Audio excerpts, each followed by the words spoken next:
근데 지금의 지난해 2월 24일인가요? 그때 이후 러시아가 우크라이나를 침공하면서 완전 달라졌어요. 독일만 해도요, F-35인가요? 비행기 이름이 F-35 전투기를 갖다 굉장히 미국에서 비싸게 파는데 그걸 대량 구입하겠다고 하고 엄청난 지금 사람들이 과거의 생각과는 달라진 이제 모습, 그리고 해외에 글로벌이라는 단어를 굉장히 많이 썼는데 지금은 이제 글로벌이라는 단어를 거의 쓸 일이 별로 없어진답니다. 우선 비행기 값도 너무 비싸잖아요.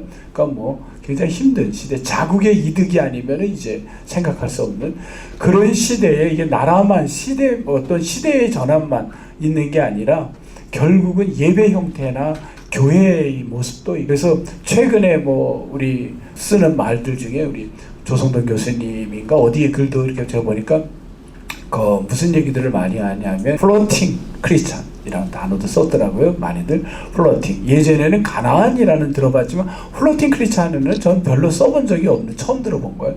근데 플로팅이라는 게 이제 뭐 들어보니까 그거야. 플로팅. 유동적, 어떤 고정화되지 않는 시스템을 싫어하는, 그걸 보면서 저는 뭔 생각하냐면, 제가 독일에서 이제 한 10년을 공부 때문에 가 있었는데요. 독일 교회 생각을 순간 했어요. 뭐냐면 플로팅, 그래, 그들이 그 어떤 제도화된 걸 싫어하는 크리스찬들, 교회는 다 속해 있어요. 그러니까 가나안 교회하고는 달라요.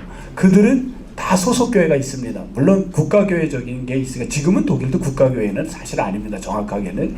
근데 어쨌든 소속되어 있고 그 속에서 교회 예배를 안 나갈 뿐이죠. 1년에 특별한 때 나가는.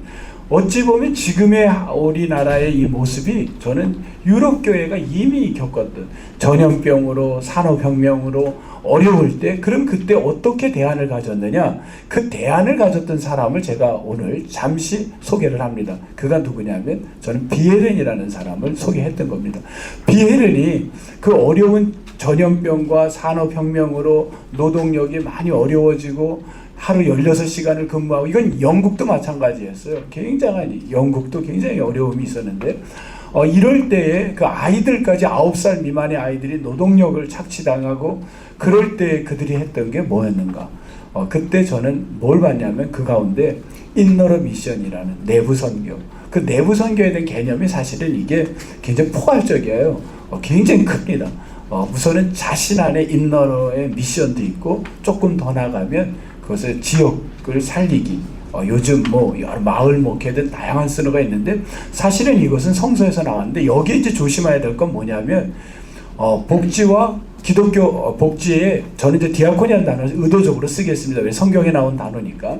그래서 기독교 사회복지라는 단어보다 전 디아코니아 단어를 즐겨 쓰는데, 이 디아코니아와 사회복지의 구분이 이게 명쾌하게 되지 않으면 교회가 자칫 하고 있는 걸 착각할 수 있어요. 우리는 복지한다, 우리는 디아코니 한다. 근데 그게 실제로는 디아코니하고는 무관한, 그냥 기독교하고는 무관한, 마치 요즘 사회에 기독교 대학이라고 하지만 실제로는 그냥 대학이지 기독교하고는 아무 무관한, 관계가 없는, 기독교 병원이라고 하지만 실제로는 전혀 무관한 이런 이제 복지를 하게 될 수도 있지 않나, 이런 시기에. 그래서 저는 반드시 우리 교회가 해야 될, 공동체가 해야 될 건 디아코니하다.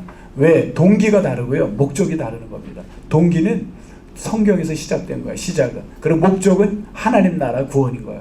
근데 이게 이제 혼선을 빚게 되면 열심히 교회가 하는 일이 착각하는 거죠. 그러다 보니까 교회 안에서 즐겨 쓰는 단어들이 뭡니까? 우리가 자원봉사 이런 말을 쓰는데, 저는 크리스찬들은 자원봉사라는 용어가 그렇게 적절하지 않다고 봐요. 오히려 디아코니아의 똑같은 명사형 중에 사람이라는 노스라는 걸 들어가서 디아코노스라고 쓰는 게 훨씬 더 기독교적 가치가 있지 않는가. 디아코노스는 섬기는 사람들, 하나님의 부르심에 응답하고 섬기는 사람이 디아코노스라고 생각합니다. 이런 이제 디아코노스가 돼야 되는데, 그렇지 않으면 이게 동기와 이게 저거하면 내가 기분 나쁘면 안 하고, 기분 좋으면 봉사하고, 그게 실제로 이제 그렇지 않습니까? 그래서 디아코니아가 되기 위해서는 하나님의 영이 임해야 된다. 이게 이제 가장 핵심인 걸로 저는 봅니다. 하나님의 영이 있느냐, 주님이 나를 부르셨느냐, 이 일에 우리가 어떤 의미를 부여하느냐, 이게 이제 돼야 되고. 그럼 이제 유럽 교회, 독일 교회가, 이제 제가 하는 건 유럽 하면 너무 방대하고요. 독일 교회가 그 어려운 시기에 뭐를 했냐면 찾아간 거죠. 그 어려운 현장으로. 그래서 저는 지금 이 코로나 시기에 이 시기에 가장 적절한 게 이 디아코니아 사역이 아닌가 이렇게 이제 말씀을 드립니다. 우리가 사회적 거리두기라 해서 지금 마스크를 다 벗자고 했어도 오늘도 이렇게 보니까 뭐 거의 저희 아침에 새벽에 교인들도 봤어요. 어떻게 하구나. 다 마스크 쓰고 오더라고요. 이미 훈련된 거예요. 그런데 이 거리두기는 이미 익숙해진 거죠. 실제로 저희 그 목사님들도 보면 신방 가고 병원 신방 가는 게 코로나라는 핑계로 익숙해진 거죠. 잘 병원 신방도 안 가게 되고 그냥 전화만 해도 익숙해지가 되니까 이런 시대에 교회가 추구해야 될 건 뭔가 찾아가자, 가까워지자, 클로징, 멀어지는 거에서 가까워지는 거. 근데 이제 여기서 저의 디아코니아는 혹 이런 생각을 할 수 있어요. 디아코니아는 저는 목회 전반에 걸친 디아코니아를 이렇게 말씀을 드리는 겁니다. 디아코니아가 우리가 어떤 예수님의 근본 정신이거든요. 섬김이. 근데 이걸 사람들이 어떤 생각을 하냐면 디아코니아는 별도로 예배 따로 디아코니아 따로로 보는 거예요. 저는 그렇지 않습니다.